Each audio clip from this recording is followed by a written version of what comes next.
Hꯧji houji DCSR lae one day lok sinbi langpiriba Mary mayamna punjalaga ngasigi one day look and learn makeup and poloi seminar asibu mapum phan gani haina lakpirabagi tamakta manipurdagi lengbi deiba Jenny Khurai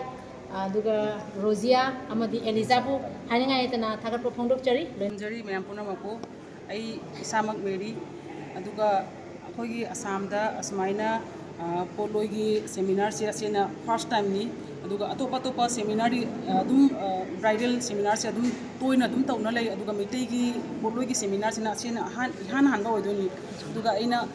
agi oza jenida asigi program se tausi haina haiba matamda oza na su harau na jabirapa ai oza bu hainingai letana thagatchari ai Shama Cruise Arambam ai shida ahanba orami hojai dala ise chimirina